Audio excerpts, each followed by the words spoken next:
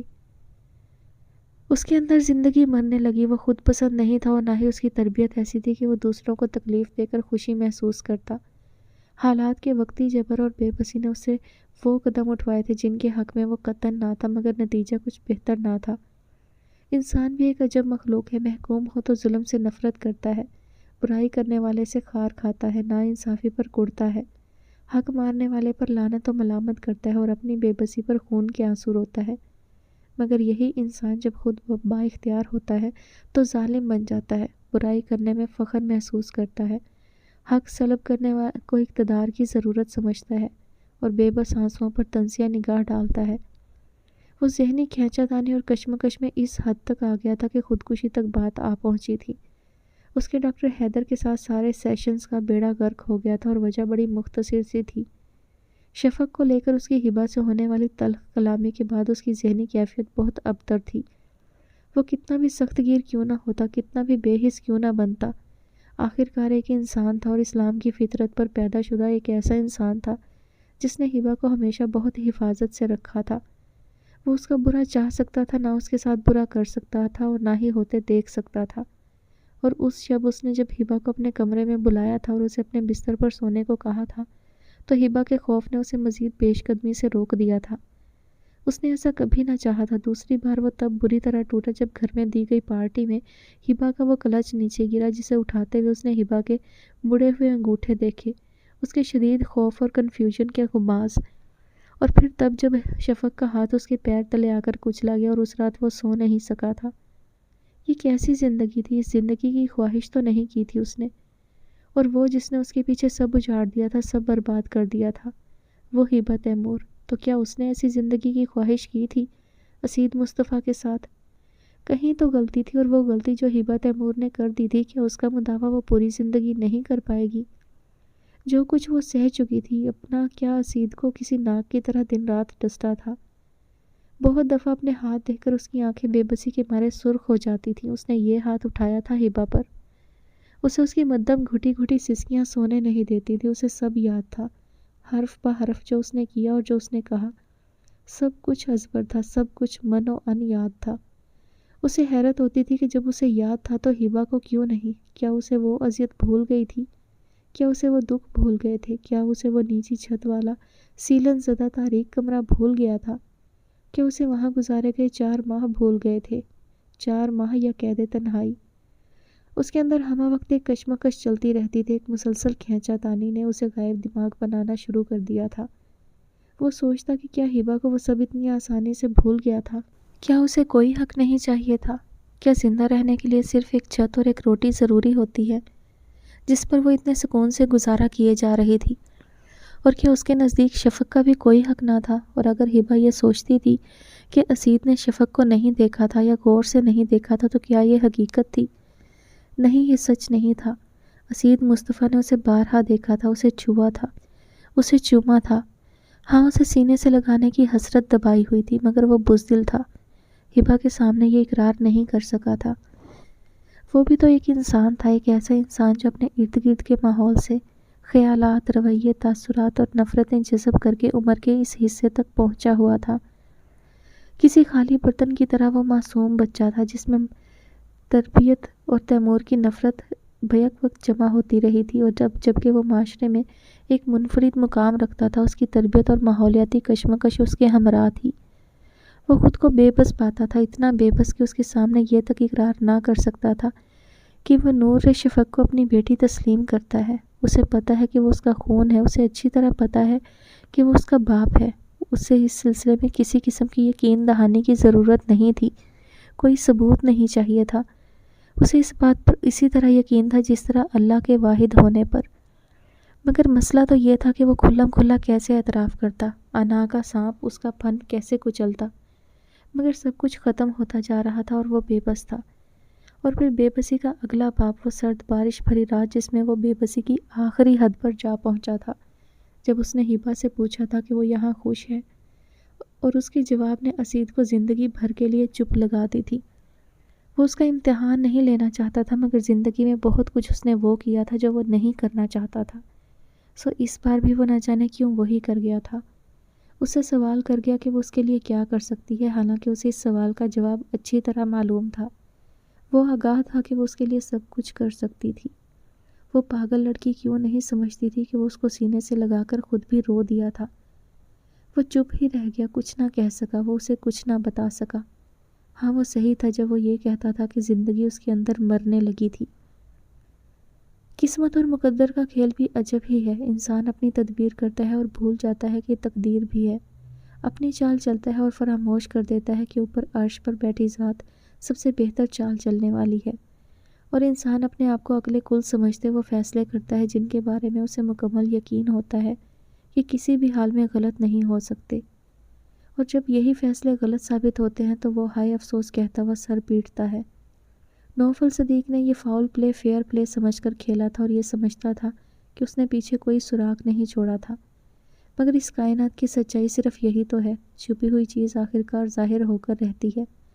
انسان سے یہ سمجھ کر جھوٹ بولتا ہے کہ کبھی پکڑا نہیں جائے گا، اور یہ یقین رکھ کر دھوکہ دیتا ہے کہ اگلا بے وقوف کبھی اس کی مکاری اور عیاری کو جان نہیں پائے گا، مگر خدا کا قانون بڑا مختلف ہے۔ انسان کو وہاں آ کر ٹھوکر لگتی ہے جہاں اسے پار پہنچ جانے کا سب سے زیادہ یقین ہوتا ہے، اور یوں انسان کو بری طرح شکست کا منہ دیکھنا پڑتا ہے۔ جب وہ شکست کھاتا ہے تب اسے یقین ہوتا ہے کہ وہ کس قدر محدود اختیارات رکھتا ہے۔ ستارہ ماہم بے بسی کی آخری حد پر تھی۔ ایک متوسط گھرانے سے تعلق رکھنے کا مطلب یہ تو نہیں تھا کہ کوئی اسے یوں بے وقوف بنا کر اس بے دردی سے استعمال کرتا اور پھر اپنے جرم کو قبول کرنے کی بجائے ڈھٹائی سے اکڑ جاتا۔ یہ کہاں کا انصاف تھا؟ کیا یہ کھلا تضاد نہیں تھا؟ اور کیا یہ ظلم عظیم نہیں تھا؟ وہ سنہری دھوپ میں بیٹھی سر گھٹنوں پر دھرے گہرے دکھ کے حصار میں تھی۔ ابا نے سرد نظروں سے اسے دیکھ کر صرف اتنا ہی کہا تھا، عزت دار گھرانوں کی بیٹیاں چھوٹی چھوٹی باتوں پر یوں گھر اجاڑ کر نہیں آتی ستارہ۔ دوسری بار اپنا بسا بسایا گھر خراب کرنے پر کوئی تمہارا ساتھ نہیں دے گا۔ وہ پتھر کے بت کی مانند ان کی باتیں سنتی رہی۔ راستے بہت تیزی سے اس کے لیے بند ہو گئے تھے۔ وہ چند لمحے خاموشی سے کھڑی رہی، پھر اٹھ کر باہر نکل آئی۔ تو کیا میں سب کچھ جانتے بوجھتے بھی نظر انداز کر کے اس شخص کے در پر جا بیٹھوں؟ اس کا دل ڈوبا تھا اور آنکھیں دھندلا گئی تھیں۔ کیا واقعی وہ عورت ہونے کے جرم میں اس قدر بے بس تھی کہ معاشرے کی تنگ نظری کی بھینٹ چڑھ جاتی؟ اسے اور کچھ نہ سوجا تو اماں کے گلے لگ کر رو پڑی۔ کیا میری 2 وقت کی روٹی آپ پہ اس قدر بھاری ہے اماں کہ آپ اور ابا ہر وقت مجھے اس گھر سے بھیجنا چاہتے ہیں؟ اس کے سوال نے اماں کو تڑپا دیا تھا۔ ایسی بات نہیں ہے تاری، تم جب تک چاہو رہو، مگر آخرکار تو تمہیں اپنے شوہر کے گھر ہی جانا ہے۔ چلی جاؤں گی، آپ لوگ زبردستی تو مت کریں۔ وہ عجیب کرب میں تھی۔ جب تک چاہو رہو، مگر اسے بتا دو کہ تم ناراض نہیں ہو تاکہ وہ اپنی خوشی سے تمہیں اجازت دے، انہوں نے سمجھایا تھا۔ ستارہ نے سر ہلا دیا تھا بس، مگر سچ تو یہ تھا کہ وہ نہ اس شخص کی شکل دیکھنا چاہتی تھی، نہ اس کی آواز سننا چاہتی تھی۔ وہ اس سے دور کہیں چلی جانا چاہتی تھی، مگر یہ دنیا اس کے اصولوں اور خواہشات پر کب چلتی تھی؟ یہ دنیا تو اپنے طور طریقوں سے چلتی تھی اور وہ بے بس تھی۔ آج مغل ہاؤس میں ایک عجیب خوشی کا سما تھا۔ وہ سب لوگ ناشتے کی میز پر جمع تھے اور انتظار ہو رہا تھا اس حسین کپل کا جو ابھی تک ناشتے کی ٹیبل تک نہیں پہنچا تھا۔ رمشا نے بھابھی کو اشارہ کیا، وہ بلا کر لاتی ہیں۔ انہوں نے آگے سے سر ہلا کر جانے کی اجازت دی تھی۔ وہ تیز تیز سیڑھیاں چڑھتی اوپر آئی اور مدھم سا دروازہ بجایا تھا، کوئی جواب نہیں آیا۔ اسے عجیب سی بے چینی شروع ہو گئی۔ اس نے پھر دستک دی۔ 2 منٹ بعد دروازہ کھلا اور بخت کا چہرہ نظر آیا۔ چند لمحوں کے لیے رمشا ساکت ہو گئی۔ وہ شاہ بخت تو نہیں تھا، وہ تو کوئی اور تھا۔ لائٹ براؤن شلوار قمیض میں بال سیٹ کیے، چمکدار آنکھوں کے ساتھ اس کے چہرے پر وہ نور تھا جس نے رمشا کو ٹھٹکا دیا تھا۔ اس کی آنکھوں میں اتنی چمک تھی اور ہونٹوں پر ایسی خوشی رقصاں تھی کہ وہ چند لمحوں کے لیے گنگ رہ گئی۔ شاہ بخت اتنا خوبصورت آج سے پہلے تو کبھی نہیں تھا، اور آج کیوں؟ اسے وجہ جاننے کے باوجود عجیب سی حیرت ہو رہی تھی۔ تو کیا شاہ بخت کا یہ نورانی حسن علینا سے ملن کے سبب تھا؟ اس کے اندر بہت ہلکی سی چبھن ہوئی۔ علینا کدھر ہے؟ اس نے نظر پھیر کر پوچھا تھا۔ وہ راستے سے ہٹ گیا۔ رمشا آگے بڑھ کر اندر آ گئی اور پھر اس نے علینا کو دیکھا۔ تو کیا واقعی کسی کی محبت اتنی اثر انگیز ہوتی ہے کہ انسان کی کیمسٹری ہی بدل جائے؟ رمشا نے دیکھا اور دیکھتی رہ گئی۔ علینا آج سے پہلے اتنی حسین تو کبھی بھی نہیں تھی، یا پھر اسے ہی نہیں لگی تھی۔ ہلکے گلابی ٹراؤزر اور گہرے رنگ کی شرٹ میں بالوں کی اونچی سی پونی ٹیل بنائے وہ مہکی کلی لگ رہی تھی۔ رمشا اسے دیکھتی رہ گئی۔ اس نے رمشا کو ایک عجیب بے نیازی سے دیکھا اور اٹھ کھڑی ہوئی۔ اینا چلے، شاہ بخت نے اسے دیکھتے ہوئے کچھ ایسے لہجے میں کہا جس میں خوشگواریت اپنے تمام تر رنگوں کے ساتھ نمایاں تھی۔ جی چلیں۔ وہ مسکرائی تو جیسے گلاب کھلے تھے۔ وہ دونوں ساتھ ساتھ باہر چلے گئے۔ رمشا کسی تھرڈ پرسن کی طرح وہیں کھڑی رہ گئی۔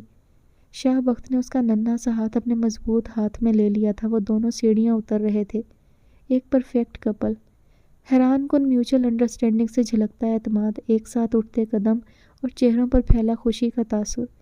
مغل ہاؤس کی بنیادیں تک حیرت سے آنکھیں کھولے انہیں دیکھ رہی تھی، اور ڈائننگ ٹیبل پر بیٹھے افراد ان دو محبت زادوں کے احترام میں اٹھ کھڑے ہوئے تھے، کیونکہ آج وہ دونوں ایک مقدس رشتے میں بندھے ان کے سامنے تھے۔ تایا جان نے بخت کو سینے سے لگایا تھا اور اینا کے سر پر ہاتھ پھیرا تھا، جبکہ وقار نے اینا کو پیار سے تھپک کر بخت کا ماتھا چوما تھا۔ آہستہ آہستہ سب مل کر بیٹھنے لگے۔ خوشگوار ماحول میں ناشتہ کیا گیا جس میں ان دونوں کو VIP ٹریٹمنٹ ملا۔ ایک عجیب سی اور قدرے حیران کن بات تھی، علینا کا غیر محسوس انداز میں شاہ بخت کی خالی پلیٹ میں اس کی پسند کے مطابق چیزیں رکھ رہی تھی، اور وہ ہلکی مسکراہٹ سے وقفے وقفے پیار بھری نگاہوں سے اسے دیکھ رہا تھا۔ دبی دبی ہنسی میں تقریباً سبھی یہ نوٹ کر رہے تھے۔ نیا جوڑا ہونے کی بنا پر سب کی نظریں ان پر ہی جمی تھیں۔ ناشتے کے بعد ولیمے کے فنکشن کی تیاری تھی جس میں تقریباً آدھے سے زیادہ شہر مدعو کیا گیا تھا۔ آج بخت کو دھیان آیا کہ طلال تو شادی پر کل آیا ہی نہ تھا۔ اسے تشویش ہوئی، ایسا تو قطعی طور پر ناممکن تھا کہ اسے یاد نہ رہا ہو۔ آخر وہ کیوں نہیں آیا؟ ایسا کون سا ضروری کام تھا اسے، اور وہ تھا کہاں؟ اس نے تشویش کے عالم میں فون اٹھا کر اس کا نمبر ملایا تو اس کا نمبر بند جا رہا تھا۔ بخت نے کچھ جھنجھلاہٹ سے کال ڈسکنیکٹ کی تھی اور اس کی لاپرواہی پر غصہ آیا تھا، مگر اسی وقت وقار نے اسے اپنی طرف متوجہ کیا تو اس کا دھیان بٹ گیا۔ خوش ہو؟ وہ اس کے ساتھ چلتے ہوئے قدرے اشتیاق سے دریافت کر رہے تھے۔ بہت، وہ ہنسا۔ کتنا؟ بے تحاشا۔ وہ بہت مطمئن اور پرسکون تھا۔ علینا نے ناراضگی کا اظہار تو نہیں کیا؟ انہوں نے تفکر سے دریافت کیا تھا۔ نہیں، زیادہ نہیں، وہ شرارت سے بولا۔ مطلب تھوڑا بہت کیا تھا، انہوں نے اگلوانا چاہا۔ شاہ بخت چلتے چلتے رک گیا تھا، پھر اس نے وقار کے کندھے پر ہاتھ رکھ کر نرمی سے کہنا شروع کیا۔ علینا ایک پہیلی لڑکی ہے، اسے سمجھنا آسان نہیں ہے۔ مجھے اس کے تاثرات نے اکثر کنفیوز کیا تھا، اور مجھے کل رات سے پہلے تک یہی لگتا رہا تھا کہ وہ شاید میری شکل بھی نہ دیکھنا پسند کرے، اور میں اپنی جگہ ٹھیک بھی ہوں، آخر اس کا رویہ ہی ایسا تھا۔ مگر کل رات اس نے بہت مختلف طریقے سے بیہیو کیا ہے، یوں جیسے وہ دل سے اپنی ہار تسلیم کر چکی ہو سکتا ہے اس نے بھی عام مشرقی لڑکیوں کی طرح سوچا ہو کہ چلو جو ہونا تھا وہ تو ہو گیا، اب چیخنے چلانے کا فائدہ۔ اس نے بھی اس چیز کو قبول کر لیا ہو جیسے زبین بھابھی نے کر لیا تھا، اور میں واقعی نہیں جانتا کہ اس کے دل میں کیا ہے۔ البتہ اس کا رویہ خاصا مثبت اور امید افزا ہے۔ بخت نے تفصیلاً اپنی ایماندارانہ رائے دی تھی۔ وقار نے سر ہلایا تھا، ان کے چہرے پر گہری سوچ کا عکس واضح تھا۔ ویسے یہ تو بتاؤ عباس کیسے مانا؟ وہ تو آنے پر آمادہ ہی نہیں تھا، تم نے کیسے منایا اسے؟ انہیں یاد آیا تو تجسس سے پوچھنے لگے۔ سیدھی سی ایک بات کہی تھی اسے کہ اگر اسے سالہ بن کے آنا ہے تو بھلے ہی مت آؤ، ہاں بھائی ہو تو ضرور آنا۔ وہ ہنستے ہوئے انہیں اپنا کارنامہ بتا رہا تھا۔ تو تم نے اسے بلیک میل کیا؟ وہ بھی ہنس پڑے۔ بالکل، تو اور کیا کرتا بھائی، اگر وہ بھی نہ آتا تو یہاں کون تھا؟ وہ اداس ہو کر کہہ رہا تھا۔ ایسے نہیں کرو یار، انہوں نے کاندھا تھپکا تھا۔ چہرے کی ڈیزائن ٹھیک کرو اور سنو، اب عباس کے ساتھ وہ پہلے والی بے تکلفی بھول جاؤ، کیونکہ اب تمہارا اس کے ساتھ دوہرا رشتہ ہوگا۔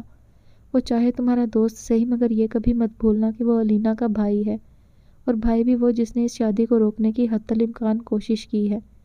وہ ہمیشہ تعصباتی نظریے کا شکار رہے گا۔ تمہیں اپنے ساتھ اس اپنے رویے سے ثابت کرنا ہے کہ تم بہترین انتخاب ہو علینا کے لیے۔ اس کے ساتھ ریزرو ہونے کو تو میں نہیں کہہ رہا، مگر پھر بھی کبھی اس کے سامنے علینا کی کوئی غلطی، کوئی خامی کا تذکرہ بھی تمہاری زبان تک نہ آئے۔ ہمیشہ اس کے ساتھ دوستانہ رویہ رکھنا، اور غلطی سے بھی کوئی بے وقوفی غصے میں مت کرنا، ورنہ انجام اچھا نہیں ہوگا۔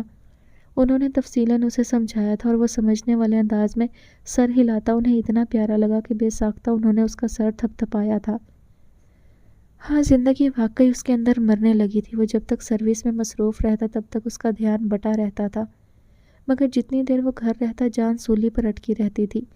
دل سہما سہما سا رہتا، وہ ہر چیز سے بچنا چاہتا تھا، اس درد سے جو رگوں کو ہر پل چیرتا تھا، اور آنسو تو اندر ہی جم گئے تھے۔ ہاں، آنسو اس کے اندر برف ہو گئے تھے جب اس نے ہبا کو رات کو یوں اکثر جاگتے دیکھا اور روتے بھی۔ وہ سجدے میں گر کر جانے کیا مانگتی تھی، وہ لاعلم تھا۔ اس دن اس کے اندر جانے کتنے طوفان اٹھے جب شفق نے اپنے ننھے ننھے ہاتھوں سے اس کے کمرے کا دروازہ پیٹا تھا۔ ہاں، اس نے دستک دی تھی اسید کے دل کے دروازے پر، جہاں کئی سالوں سے جمی نفرت کی گرد نے کیواڑ زنگ آلود کر دیے تھے، مگر وہ دھیمی سی دستک اپنے اثر میں بڑی زوردار تھی۔ اس نے یہ زنگ آلود کیواڑوں کو کھلنے پر مجبور کر دیا تھا۔ جب اس نے ہبا کو خوفزدہ انداز میں شفق کو اٹھاتے دیکھا اور پھر یوں بلند آواز میں بولتے، اس کے اندر جیسے آتش فشاں پھٹنے لگے تھے۔ کیا وہ اتنا گرا ہوا انسان تھا کہ ہبا اس کی بیٹی کو یہ باور کراتی کہ یہ دروازہ کبھی نہیں کھلے گا؟ کیا وہ اس قدر رذیل تھا کہ اس کی بیٹی اس کی شناخت نہ لے پاتی؟ وہ کیا تھا آخر اس کی نظر میں؟ اسے اپنا وجود کیچڑ میں ڈھلا محسوس ہوا تھا۔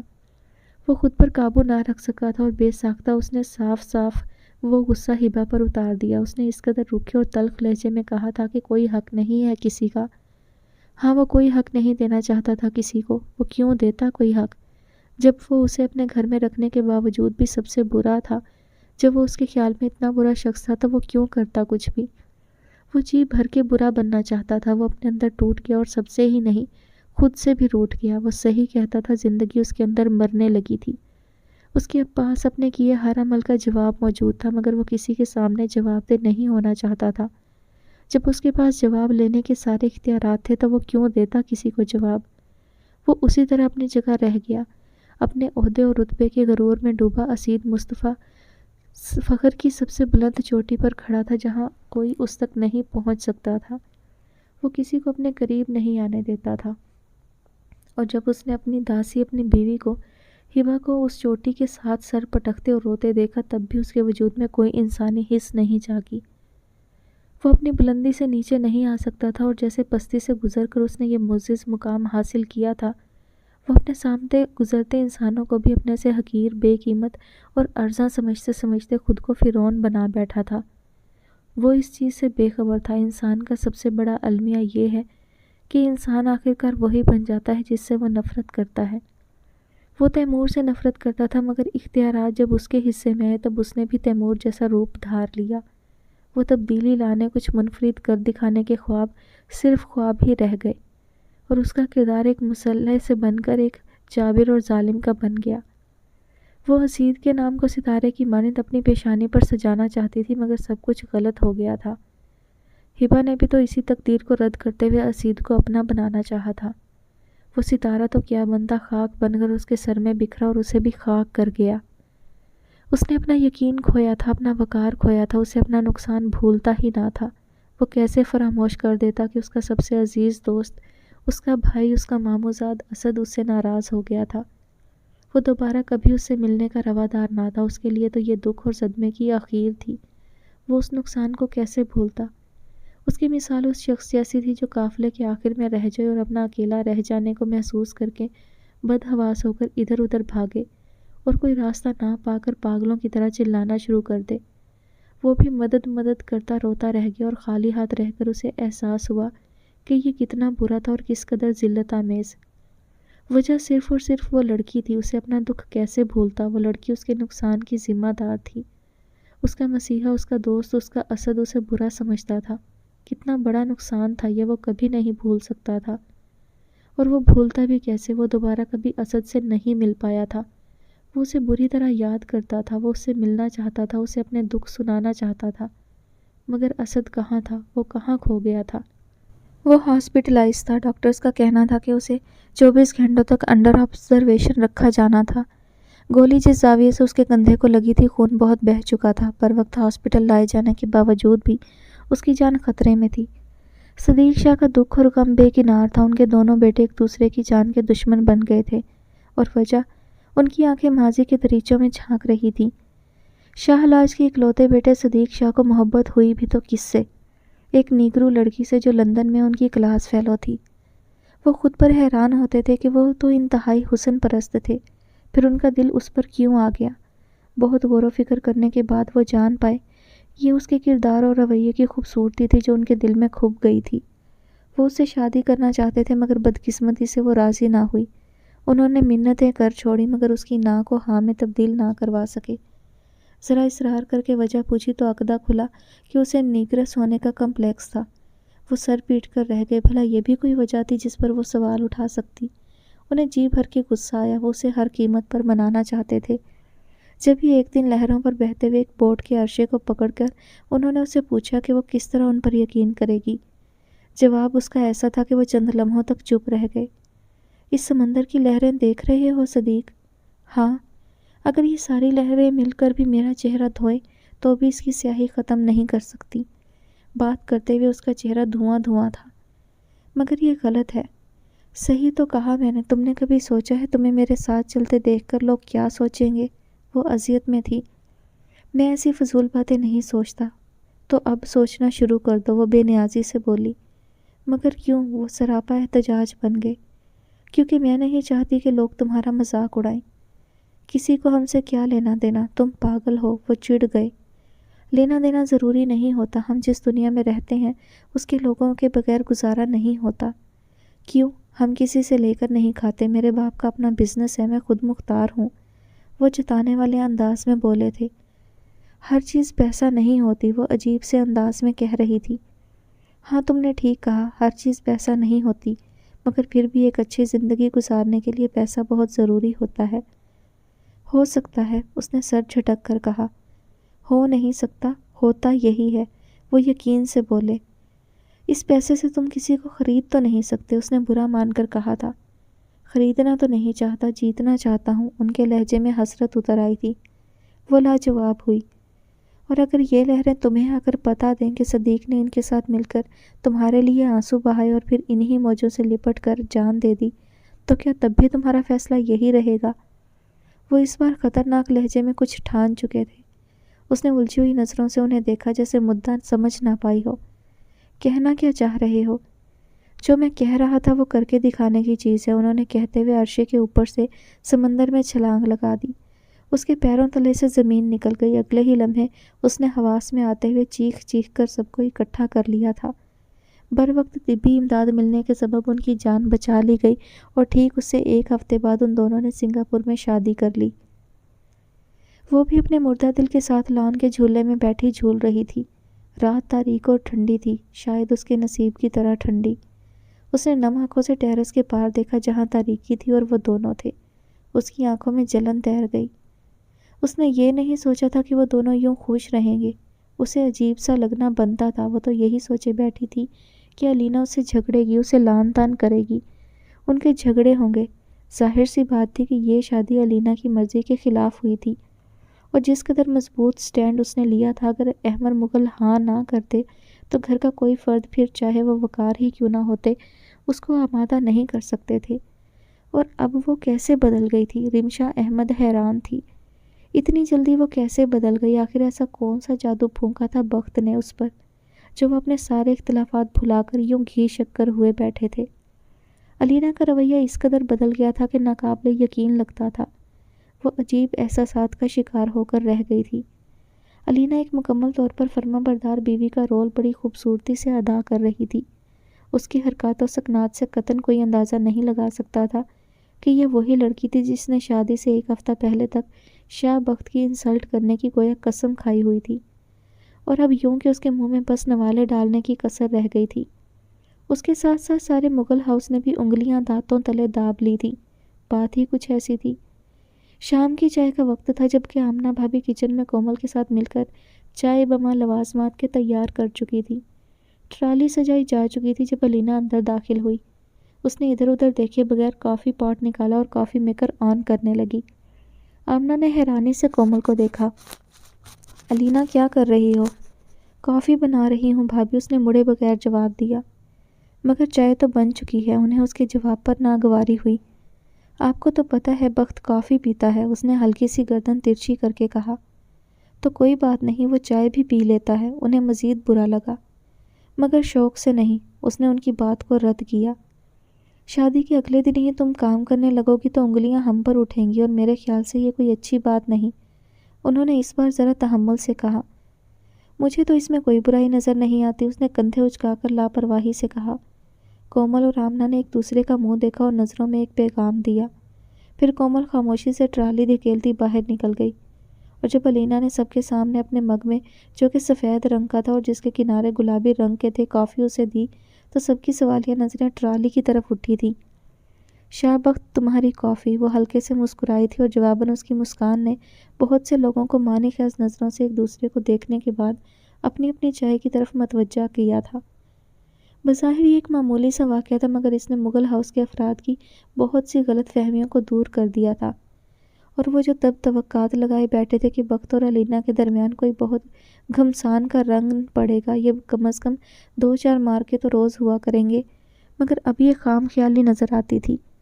آخر وجہ کیا تھی عنایا؟ علینا کی کایا پلٹ گئی تھی۔ اتنا نمایاں بدلاؤ کہاں سے آ گیا تھا؟ سب ہی حیران تھے اور سب سے زیادہ رمشا حیران تھی۔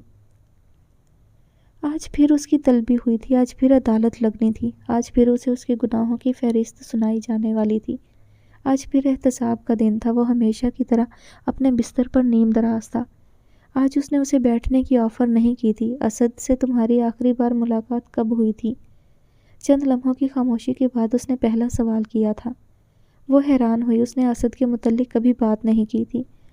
شفق کی پیدائش پر۔ کچھ دیر سوچنے کے بعد اس نے کہا، شفق؟ وہ چند لمحوں کے لیے ساکت رہ گیا۔ تو اس کی بیٹی کا نام شفق تھا، اسے آج پتہ چلا تھا، اس کے اندر کوئی چیز گلگلائی تھی۔ وہ اسے یاد آیا، اسے اسد کا فون آیا تھا، اس کے الفاظ اسے اچھی طرح ازبر تھے۔ کیا بات ہوئی تھی؟ اس نے خود کو سنبھال کر پوچھا۔ میری تو کوئی بات نہیں ہوئی، ماما پاپا کو ہی دی تھی مبارکباد، وہ اسی طرح بنا جھجکے بتا رہی تھی۔ اور اس کے بعد؟ وہ کچھ سوچ کر بولا، نہیں اس کے بعد تو نہیں ہوئی۔ تمہاری اسد سے آخری بار کیا بات ہوئی تھی؟ ہبا کے اندر ایک سرد لہر اتری تھی، اسے اسد کے ساتھ اپنی آخری بات چیت اچھی طرح یاد تھی، مگر وہ اسید کو کیسے بتائے؟ مسئلہ تو یہ تھا کہ وہ گفتگو کا موضوع اور پھر اسد کا رد عمل اسے اچھی طرح یاد تھا۔ اس نے اسی وقت ایک فیصلہ کیا تھا کہ وہ اسے کسی قیمت پر نہیں بتائے گی کہ اس کی اسد سے آخری بات کیا تھی، کیونکہ اس کے بعد جو وہ اس کا حشر کرتا وہ بھی یقیناً یادگار ہی ہونا تھا۔ مجھے یاد نہیں، اس نے صاف انکار کر دیا۔ اسید نے شک سے اسے گھورا، اس نے بھویں اچکا کر اسے دیکھا۔ جی، اس نے گھبرا کر سر نیچے گرا کر کہا تھا۔ ایک بار یاد تو کرو ذرا، اس نے سرسراتے ہوئے لہجے میں کہا تھا۔ مجھے کچھ یاد نہیں، اس نے آنکھیں میچ کر نفی میں سر ہلایا تھا۔ کرو نہ یاد، اس نے عجیب سا اصرار کیا تھا مگر لہجہ بہت عجیب تھا، دھمکاتا ہوا، کچھ باور کرواتا ہوا کہ ہبا تیمور کسی بھول میں مت رہنا کہ تمہیں بخش دوں گا، میں تمہاری ہڈیاں توڑ کر بھی اگلوا لوں گا۔ ہبا نے اس لہجے کی ہر پرت کو جان لیا تھا، سمجھ لیا تھا۔ وہ اپنے آپ میں سمٹ گئی، جیسے نہ چاہتے ہوئے بھی خود کو چھپانا چاہتی تھی، غائب ہو جانا چاہتی تھی۔ وہ اب اٹھ کر اس کے مقابل آ گیا تھا۔ کیا بات ہے ہبا؟ ایسا کیسے ہو سکتا ہے کوئی بات میرے متعلق ہو اور تمہیں بھول جائے؟ اس نے بڑے یقین سے مضحکہ اڑایا تھا۔ ہبا نے ایک قدم پیچھے ہٹتے ہوئے اسے دیکھا۔ میں نے کہا نا مجھے نہیں یاد کچھ بھی۔ وہ وحشت زدہ سی ہو گئی۔ اسید نے دونوں ہاتھوں سے اس کا چہرہ تھام لیا تھا۔ مگر میں جاننا چاہتا ہوں کہ تمہاری اس سے کیا بات ہوئی تھی۔ مجھے بہت دلچسپی ہے یہ جاننے میں کہ آخر ایسا کیا ہوا تھا، کیا ڈسکشن ہوئی تھی تم دونوں کے بیچ، جب وہ مجھ سے بات کرنا تو دور مجھ سے ملنے تک کا روادار نہیں۔ وہ چٹکتے ہوئے لہجے میں باز پرس کر رہا تھا۔ ہبا کے تاثرات میں آنے والا تغیر اس کی گہری نگاہ سے چھپا نہیں رہ سکا تھا۔ میں کچھ پوچھ رہا ہوں تم سے، اس نے گرفت مضبوط کر دی تھی۔ ہبا کو اس کے تیز سانس دیکھ کر لگا تھا جیسے کوئی درندہ اپنے شکار کو چیر پھاڑنے کے لیے آزما رہا ہو۔ ہاں، اسے یہی لگا تھا۔ اس کی آنکھوں میں اترتی سرخی نے ہبا کے وجود میں لرزش پیدا کر دی تھی۔ اس کے کھردرے ہاتھوں کی گرفت میں ہبا کو لگا اس کے جبڑے کی ہڈی ٹوٹ جائے گی۔ جسمانی اذیت بھی کیا چیز ہے، انسان کو رحم مانگنے پر مجبور کرتے ہوئے بھکاری سے بھی بدتر بنا دیتی ہے، جیسے وہ بن گئی تھی۔ میں بتاتی ہوں، وہ سسک کر بولی تو اسید نے شدید نفرت سے اسے چھوڑتے ہوئے پیچھے کو دھکا دیا تھا۔ وہ لڑکھڑا کر کارپیٹ پر گر گئی۔ اس نے ایک غلیظ گالی دی تھی۔ ہبا کے کانوں کے پردے پھٹ گئے۔ اسے پتا تھا اب جو بھی ہو وہ کم ہے، وہ اس کا حشر کرے گا۔ جب ہی اس نے سزائے موت کے قیدی کی مانند اپنے جرم کا اعتراف کرتے ہوئے اسے ساری بات بتا دی تھی کہ کس طرح اسد گھر آیا اور اس نے ہبا سے دریافت کیا تھا کہ ہبا اور ان دونوں کا کیا جھگڑا تھا۔ ہبا کے ٹالنے پر وہ بھڑک اٹھا اور اصل بات جاننے پر اصرار کیا تھا۔ تبھی ہبا نے اسے سب کچھ بتا دیا کہ اسید نے اس پر ہاتھ اٹھایا تھا، جس پر اسد کی حیرانی اور تب اس نے ثبوت کے طور پر اپنے زخموں کے نشان دکھائے تھے۔ اور جب وہ یہ سب سنا رہی تھی تو اسید کے چہرے پر پھیلتے پتھریلے تاثرات سے اسے اس کے انجام کا پتہ دے رہے تھے۔ وہ چپ ہو گئی تھی اور اسید جامد، تم نے ایسا کیوں کیا ہبا؟ تم نے اسد کو مجھ سے کیوں چھینا؟ وہ اس کے پاس بیٹھ کر بے بسی اور کرب سے بولا تھا۔ میں نے نہیں چھینا، میں نے کچھ بھی نہیں کیا، مجھے کچھ نہیں پتا۔ وہ سر گھٹنوں میں دے کر ہذیانی انداز میں چلا رہی تھی۔ میں نے کب یہ سب چاہا تھا؟ میں نے تو آپ کی چاہ کی تھی، ان قدموں کی کہ یہ میرے ساتھ چلیں، دور تک، راستے کی اختتام تک۔ میں نے تو ان ہاتھوں کی چاہ کی تھی کہ یہ میری رہنمائی کریں، مجھے اپنے ساتھ محبت کی دنیا میں لے جائیں۔ ہاں، میں نے جسم کی چاہ کی تھی، مجھے آپ کے خوبصورت وجود سے پیار تھا، آپ کی آنکھوں سے محبت کی تھی کہ ان میں مجھے نور نظر آتا تھا۔ میں نے ان ہونٹوں سے محبت کی تھی جو مجھے دیکھ کر مسکراتے تھے۔ میں نے اس خوبصورت جسم کے اندر موجود اس دل سے عشق کیا تھا جو بہت خاص تھا۔ مگر میرے حصے میں کیا آیا؟ ساری دنیا کو اکٹھا کریں تاکہ سب دیکھ لیں کہ ہبا تیمور کا انجام کیا ہوا۔ جن قدموں نے مجھے منزل تک لے کے جانا تھا ان سے بس ٹھوکریں میرا مقدر بنی۔ جن ہاتھوں نے میری رہنمائی کرنا تھی انہوں نے مجھے ذلت کی کھائی میں پھینک دیا۔ جن آنکھوں میں مجھے اپنے لیے خوشی، نور اور انس نظر آتا تھا وہاں اب صرف میرے لیے حقارت اور نفرت ہے۔ جن لبوں پر کبھی خلوص ہمدردی اور پیار کے نغمے تھے اب وہاں صرف نفرت، تذلیل اور غلیظ گالیاں ہیں اور بس۔ اس گھر میں رکھوالی کرنے والے کتے ہیں جنہیں ہفتے میں کئی بار اب نرمی سے سہلاتے ہیں، ان کی خوراک کے بارے میں دریافت کرتے ہیں۔ خدا کی قسم وہ بھی مجھ سے بہتر ہے، مجھے تو ایک درہم بھری نظر تک نصیب نہیں ہے۔